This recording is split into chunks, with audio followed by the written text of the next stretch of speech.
হলি না, দুনিয়াদারি এ বেশ বুঝলি মত, আল্লাহর কোরআন বুঝলি না।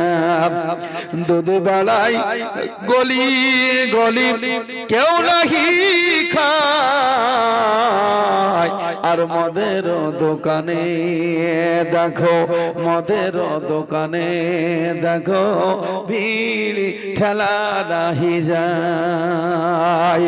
হারামের মধ্যে জীবন ধারণ করেছো রে বন্ধু, আর নিজে বলছো আমি ইমানদার, আমার নাম আব্দুল জব্বার, আমার নাম আব্দুল খালেক।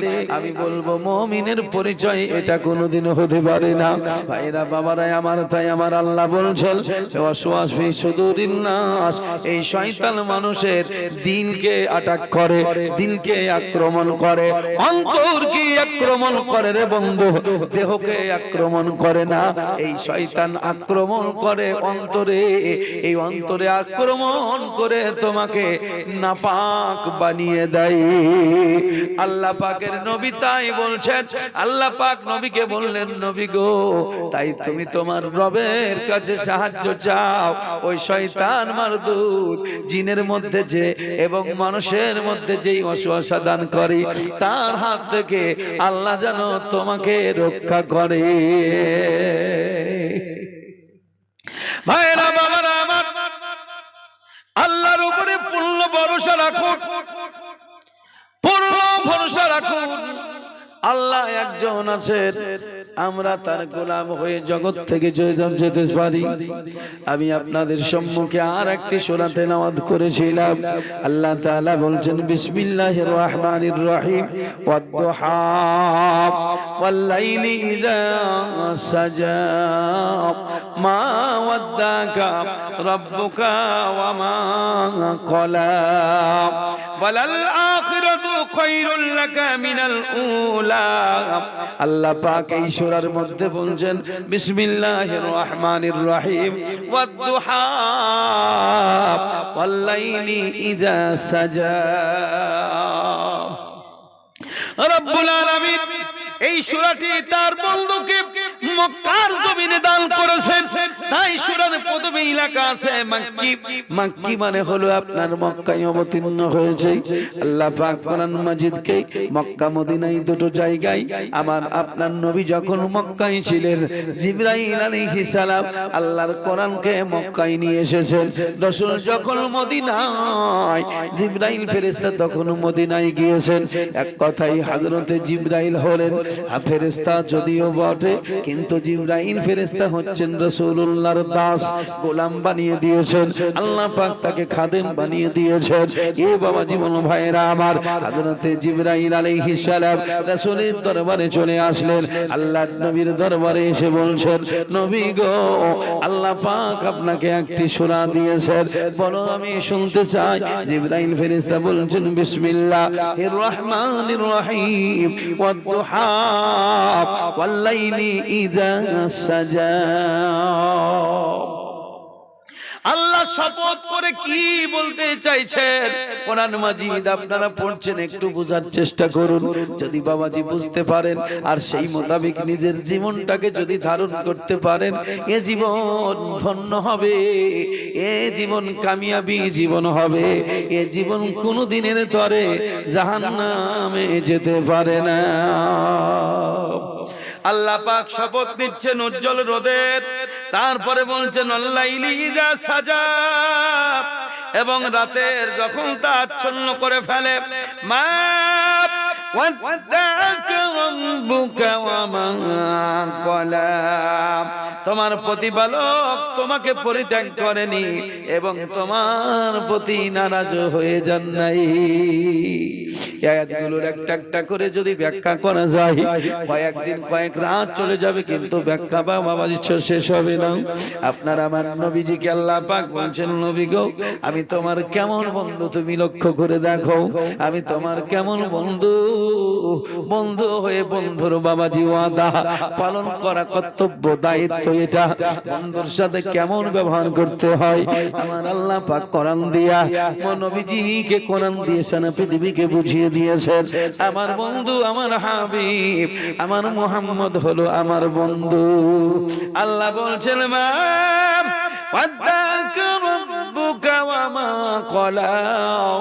কাফির মুশরিকেরা নবীকে প্রশ্ন করেছিল, এ মুহাম্মদ কিছু ঘটনা সম্পর্কে আমরা তোমাকে প্রশ্ন করব, তোমার কাছে কিছু আমরা জানতে চাইব, তুমি যদি আমাদেরকে বলে দিতে পারো তাহলে আমরা মনে করব তুমি আল্লাহর বাস্তবেই পয়গম্বর, তুমি খাতামুর রাসূল, তুমি খাতামুল আম্বিয়া, নবীদের তুমি শেষ, আমরা বিশ্বাস করে নিব তুমি হলে আল্লাহর রাসূল, আল্লাহর হাবিব, এটা বিশ্বাস করে নেব।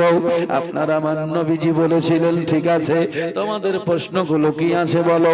এক এক করে তারা কয়েকটা প্রশ্ন করেছিল, একটা প্রশ্ন করেছিল।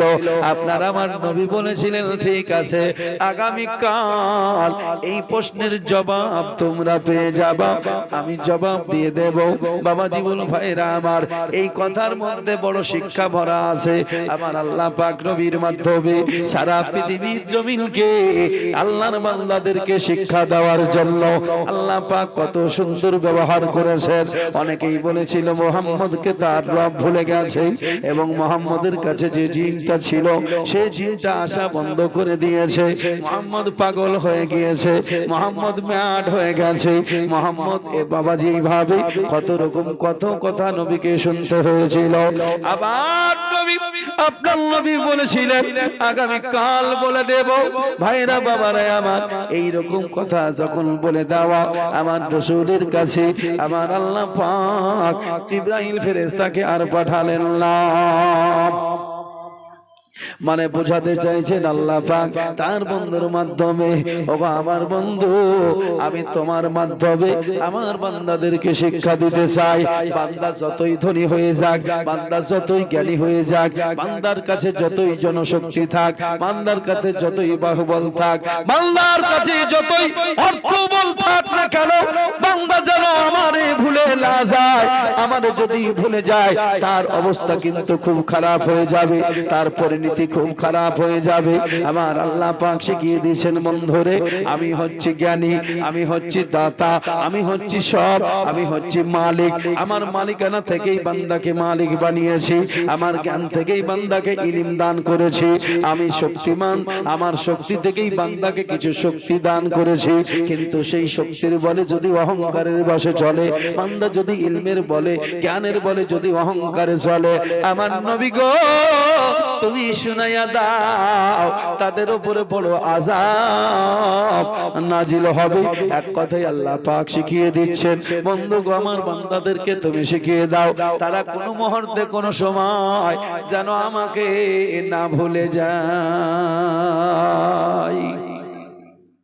কেন ভুলবো? কারণ আল্লাহ তো আমাদেরকে ভোলেনি। আরে যার ইশারাই দিবা রাতি চাঁদ সূরজে দিচ্ছে জ্যোতি, আরে বহে বাতাস পাতি পাতি, বহে বাতাস পাতি পাতি, মেঘেতে বৃষ্টি ঝরে, মন কেন মোহ আজ না রে আল্লাহর জিকিরে, আমার দিল কেন ভিজে না রে আল্লাহর জিকিরে। সব সময় করে পিয়ার সেই তো তুলে দিচ্ছে আহার, সব সময় করে পিয়ার সেই তো তুলে দিচ্ছে আহার। পশু পাখি জীব জানোয়ার, পশু পাখি জীব জানোয়ার আহার জুগাই সবারে, জোরে বলুন সুবহানাল্লাহ। পশু পাখি জীব জানোয়ার আহার যোগাই সবারে আমার মন কেন মজেনা রে আল্লাহর জিকিরে আমার দিল কেন ভিজেনা রে আল্লাহর জিকিরে কে কবে জান পাবে বলে কে কবে জান মাবে বলে আগে আহার পাঠিয়ে দিলে আর এ হলো দয়া ময়কে ভুলে এ হলো দয়া আমায়কে ভুলে দিন কাটালি ঘোরে রে আমার মন কেন মজেনা রে আল্লাহর জিকিরে আল্লাহ পাক নবীর মাধ্যমে সারা জগৎকে শিক্ষা দিচ্ছেন ও জগৎবাসী শোনো শোনো দান যদি পেয়ে থাকো আমারই দান রূপ যদি পেয়ে থাকো সেটাও আমার দান যৌবন শক্তি যদি পেয়ে থাকো সেটা আমার দান এক কথাই বান্দা রে আমাকে ভুলে যেও না আমাকে ভুলে যেও না তার কারণ আমার বন্ধু সাময়িক আমাকে সঙ্গে না নিয়ে নিজে নিজে বলেছিল আগামী কাল বলে দেব ইব্রাহিম নবীকে আল্লাহ পাক হুকুম দিয়েছিলেন কুরবানি দাও তো প্রায় 300 কুরবানি দিয়েছিল কবুল হয়েছিল হয়নি এতগুলো উট এতগুলো বকরি মনে করুন দুম্বা কোরবানি করলো কিন্তু কুরবানি হলো না বুঝতে পারা গেল আল্লাহ উট বকরি ছাগল ভেড়া কিছু চাইছেন না যদি আল্লাহ পাক উট চাইতেন আল্লাহর পয়গম্বর ইব্রাহিম আলাইহিস সালাম স্বপ্ন দেখার পরেই উট আপনার কুরবানি করে দিয়েছিলেন যদি আল্লাহ উট চাইতেন ছাগল চাইতেন তাহলে সেটা কবুল হয়ে যেত আল্লাহ বলে দিত বন্ধু তোমাকে আর কুরবানি দেওয়া লাগবে না কেন যেহেতু তোমাকে আমি কুরবানি করতে বলেছি তুমি উট জবাই করে দিয়েছ আল্লাহ বলে বন্ধু রে আমার খলিল তোমাকে কুরবানি দিতে বলেছি তুমি উট জবাই করে বসে আছো আমি উটের কুরবানি নিব না উটের কুরবানি নিব না দুম্বার কুরবানি নিবা নাকি মনে করুন দুম্বাও কুরবানি করলেন 3 দিন ধরে এইভাবে কুরবানি করলেন আল্লাহ বলে বন্ধুরে বুঝতে পারো না যদি কুরবানি কবুল হওয়ার হতো প্রথম দিনেই কুরবানি কবুল হয়ে যেত বন্ধু গো তোমার কুরবানি কবুল হয়নি বন্ধু তুমি কুরবানি দাও পিয়াদা বস্তু কি আছে তোমার পিয়াদা বস্তু কি আছে তোমার কুরবানি দাও মোর তরে কুরবানি দাও মোর তরে হযরত ইব্রাহিম আর ইসমাইল চলিলেন বন জঙ্গলে চলিলেন বন জঙ্গলে 100 রাই পানি আর কিছু খেজুর 100 রাই পানি আর কিছু খেজুর দিলেন মাহাজেদার তরে রে দিলেন মাহাজেদার তরে রে খেজুর পানি আর রুটি দিয়ে চলিলেন নিজ ঘরে রে চলিলেন নিজ ঘরে রে আল্লাহর পয়গম্বর এই মরুভূমি জায়গায় কেন রেখে যাও আল্লাহর পয়গম্বর বলেছিলেন চিন্তা নাই আমার আল্লাহর হুকুমে তোমাকে রেখে যাই সরাই পানি আর কিছু খেজুর সরাই পানি আর কিছু খেজুর মাহাজেরার সব শেষ হইল রে মাহাজেরার সব শেষ হইল রে একটু পানির জন্য হাজেরা একটু পানি পানির জলে হাজেরা সাফা মারোয়া যায় ছোটে রে, সাফা মারোয়া যায় ছোটে রে। একটু পানির জলে হাজেরা সাফা মারোয়া যায় ছোটে রে, সাফা মারোয়া যায় ছোটে রে। ইসমাইলের পায়ের তলায়, ইসমাইলের পায়ের তলায় পানির ফোয়ারা যায় বহে রে, পানির ফোয়ারা যায় বহে রে। বাবারা, হযরতে মাহাজিরাকে ওই মরুভূমি রাখার উদ্দেশ্য বড় ছিল। আমার আল্লাহ পাক বুঝিয়ে দিয়েছেন বান্দারে, দেখ যেখানে দেখাশোনার কোনো ব্যক্তি নাই, যেখানে পানি নাই, পানিবিহীন মরুভূমি, আমি আল্লাহ পাক হাজরাকে কিভাবে রক্ষা করেছি নজর করে দেখ। সাপা পারোয়া পাহাড় দৌড়া দৌড়ি করেছে কিন্তু পানি পাইনি, সেই জায়গায় পানি দেওয়ার কেউ ছিল না।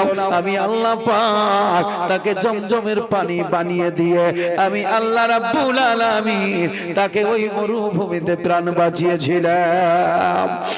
আমার বাবারা, আমার আল্লাহর কোরআন তেলাওয়াত করুন, নিজের জীবন সুন্দর করে সাজিয়ে নেন, কোনো চিন্তা নাই, কোনো ভয় নাই যে আল্লাহ মরুভূমির প্রান্তরে মা হাজেরাকে এরকম ভাবে বাঁচিয়ে রাখতে পারেন, যে মরুভূমিটাকে এত সুন্দর করে সাজিয়ে দিতে পারেন। সে আল্লাহ তখনও ছিল, এখনো আছে, আছে আছে। আল্লাহর কোনো ভবিষ্যৎ বর্তমান বলে কিছু নাই, কাল বলে কিছু নাই, যে অতীতে ছিল এখন আছে ভবিষ্যতে থাকবে এমন বলে কিছু নাই। আল্লাহ সব সময় আছে, আল্লাহর অতীত বলে কিছু নাই, বান্দার অতীত বলে আছে। আমরা 20 বছর পূর্বে কেউ ছিলাম না, 40 বছর আগে কেউ ছিলেন না, 60 বছর আগে কেউ ছিলেন না। এইভাবে আবার দেখা যাবে 40 বছর পর, 60 বছর পর আমরা আবার কেউ থাকবো না। এইভাবে আমাদের জন্য অতীত বর্তমান ভবিষ্যৎ আছে, কিন্তু আমার মাওলার জন্য অতীত বর্তমান ভবিষ্যৎ নয়। আল্লাহ যিনি আমাদের পূর্বে আদম পয়গম্বর, মনে করুন জগতের বুকে আজ থেকে প্রায় 10 থেকে 12,000 বছর পূর্বে এসেছিলেন, সেই মাবুদ আদম আলাইহিস সালামের যিনি আমারও মাবুদ হলেন তিনি, আপনারও মাবুদ হলেন তিনি। কিয়ামতের সকাল পর্যন্ত পৃথিবীর জমিনে যত মানুষ আসবে, যত কীট পতঙ্গ জন্ম নেবে, সবার মালিক ওই এক ওয়াহদাহু লা শারীক মহান আল্লাহ রাব্বুল আলামিন। তার পরিচয়, বিভিন্ন পরিচয় আল্লাহ দিয়েছেন। একটা পরিচয় হলো বিসমিল্লাহির রহমানির রহিম। আল্লাহ কেমন? তো আল্লাহ বলছেন আমি হলাম রহমান। আল্লাহ তুমি কেমন? তো আমি হলাম রাহিম। আল্লাহ তুমি কেমন? বলে আমি হলাম গাফফার। আল্লাহ তুমি কেমন? বলে আমি হলাম সত্তার। আল্লাহ তুমি কেমন? আমি হলাম রাহিম, রহমান, সত্তার, গাফফার, আমি কাহার। এইভাবে আল্লাহ পাক তার পরিচয় বান্দাকে দিয়ে বলেছেন, বান্দারে তবে শোন, কাহার বহুত পূর্বে, কাহার বহুত পরে, আমি রহমান আর রহিম হলো আগে। তাই কবি বলেছেন, কেউ বল রহিম ও রহমান নামে এত গুনাহ ঝরে, আর বান্দার কি সাধ্য আছে অত গুনাহ করে। ভাইরা বাবারা আমার, সেই মাবুদের উপরে ভক্তি রাখতে হবে। তো হাজিরার পানি যখন সব শেষ হয়ে গেল, একটু পানির জন্য মা হাজিরা সাফা পারোয়া মাহার পারোয়া দৌড়াদৌড়ি করলেন। একটু পানির জন্য হাজিরা সাফা পাহাড় যায় ছোটে রে, সাফা পাহাড় যায় ছোটে রে। কিছুক্ষণ দেখা গেল ইসমাইলের পায়ের তলায় পানির ফোয়ারা যায় বহে রে, পানির ফোয়ারা যায় বহে রে। তার পাশে এক ইমারত ছিল, আল্লাহর কাবা বলে রে, আল্লাহর কাবা বলে রে। হযরত ইব্রাহিম আর ইসমাইল চলিলেন বন জঙ্গলে, চলিলেন বন জঙ্গলে। বলে কুরবানির আদেশ হলো এবার ইব্রাহিমের ওপরে, ইব্রাহিমের ওপরে। পিয়ারা বস্তু কি আছে তোমার, পিয়ারা বস্তু কি আছে তোমার, কুরবানি দাও আমর তরে, কুরবানি দাও মোর তরে।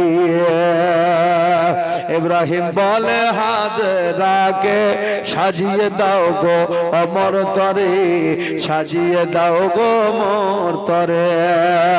এ সাজসজ্জা করে ইসমাইল চলিলেন বাবার সাথে রে, চলিলেন বাবার সাথে রে। আর দাওয়াত খাবার চলে ইব্রাহিম চলিলেন, ইব্রাহিম ইসমাইলের কুরবানির তরে রে, চলিলেন ইসমাইলের কুরবানির তরে রে।